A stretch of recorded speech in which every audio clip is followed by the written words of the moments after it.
નમસ્કાર, મારું નામ મહેશભાઈ રઘુભાઈ જાંબુકિયા છે। મારી સ્કૂલનું નામ Shri PGNMS girls school Joravnagar છે।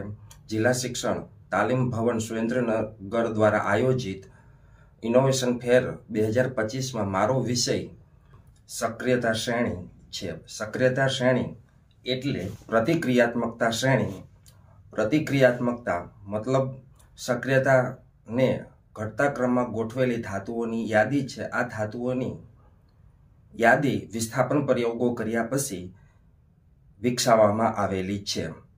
સક્રિયતા શ્રેણીને ટૂંકમાં યાદ રાખવા માટે ક ના કા માગે અલ્ટો જેન ફરારી લે મીન્સ ક મીન્સ પોટેશિયમ, ના મીન્સ સોડિયમ, કા મીન્સ કેલ્શિયમ, માગે means magnesium, Alto means aluminium, Zen means zinc, Ferrari means iron, લે મીન્સ લેડ।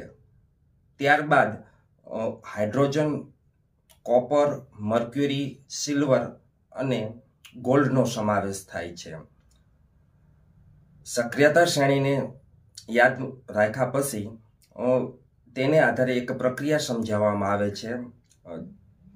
એ પ્રક્રિયાનું નામ વિસ્થાપન પ્રક્રિયા છે। વિસ્થાપન પ્રક્રિયા એટલે વધુ સક્રિય ધાતુને ઓછી સક્રિય ધાતુના ક્ષારના દ્રાવણમાં ઉમેરતા ઓછી સક્રિય ધાતુનું વિસ્થાપન કરે છે। આ પ્રક્રિયાને વિસ્થાપન પ્રક્રિયા તરીકે ઓળખવામાં આવે છે। ઉદાહરણ તરીકે કોપર સલ્ફેટના દ્રાવણની અંદર લોખંડની ખીલીને નાખતા કોપર ધાતુનું વિસ્થાપન કરે છે। આ પ્રક્રિયાને વિસ્થાપન પ્રક્રિયા તરીકે ઓળખવામાં આવે છે। હવે સક્રિયતા શ્રેણીનો ઉપયોગ કરીને બીજી બે પ્રક્રિયાઓ છે જેની અંદર મધ્યમ સક્રિયતા ધરાવતી ધાતુઓનું નિષ્કર્ષણ। સક્રિયતા શ્રેણીની મધ્યમાં રહેલી જે ધાતુઓ જેવી કે લોખંડ, ઝિંક, લેડ, કોપર વગેરે મધ્યમ સક્રિય હોય છે, મધ્યમ પ્રતિક્રિયાત્મક હોય છે। તેને સામાન્ય રીતે તે કુદરતમાં કાર્બોનેટ અને સલ્ફાઇડ સ્વરૂપે પ્રાપ્ત થાય છે। પહેલી પ્રક્રિયા ભુંજન। ભુંજન એટલે સલ્ફાઇડ યુક્ત અયસ્કને, અયસ્ક એટલે કાચી ધાતુને વધુ હવાની હાજરીમાં સખત ગરમ કરતા ધાતુનો ઓક્સાઇડ પ્રાપ્ત થાય છે।